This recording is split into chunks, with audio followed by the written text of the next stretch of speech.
why shouldn't credit unions be involved in business lending? If you tell me Telesis, I'll jump over there right now. No, actually no. I think here's the issue.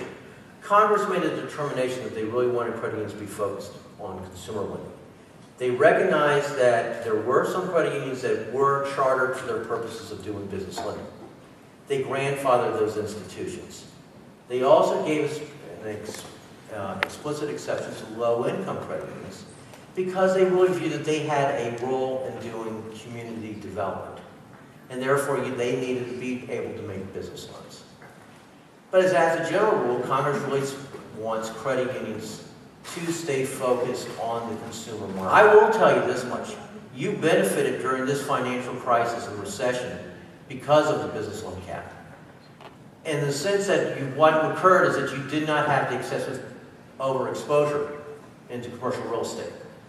And when you look at some of the institutions that have failed and were put into conservatorship, or conservatorship, one of the telltale signs is that they had excessive exposure in commercial real estate.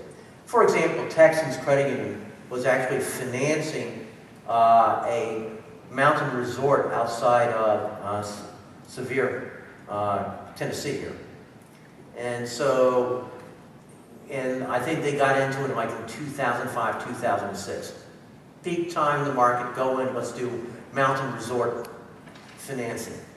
And what happened? The market collapsed. That happened to several things I'm saying, yeah. I think that one of the things, if you look at it in hindsight, 2020, a lot of banks probably would say, we didn't want to be that exposed. We shouldn't have got that exposed to commercial real estate, or especially into construction and land development.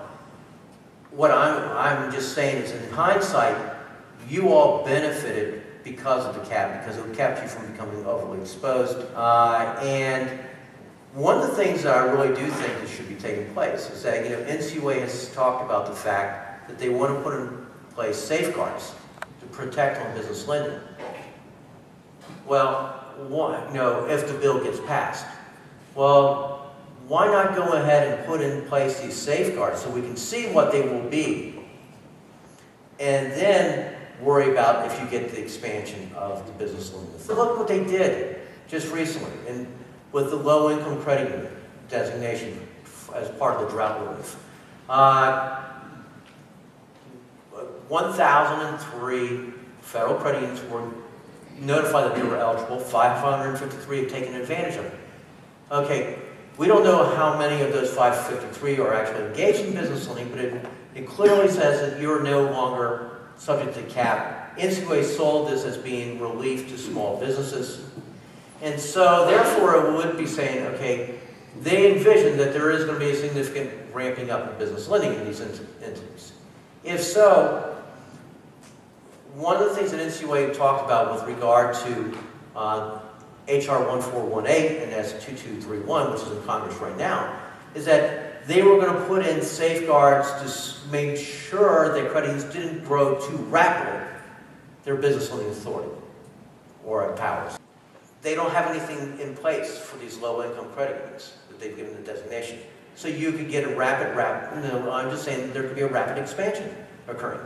These are tiny credit unions. No, Security Service, which was designated as a $6.7 billion credit union. Don't call that a tiny. Average size. Well, but Sarah, there's some. If you remember, there was at least 13 over $1 billion in assets that were designated as low income. Right now, you got Whitefish, which has always been a low income credit union. But do you argue that they're not low income credit unions, that they're not serving that low income need? Well, my problem is with the definition of how they define a low income credit union. For example, if you're a student-run credit union, so like Georgetown University, actually Frank Keating, who was ABA's president, is a alum of Georgetown. He's going, I don't know if we're what you would call low-income individuals. Anymore. But even if it's people go into Georgetown where the tuition is like $50,000 or something like that, it's pretty high. You end up with a sociology degree, you may end up in the lower income. but Well, not that's, hopefully they don't take on student loans.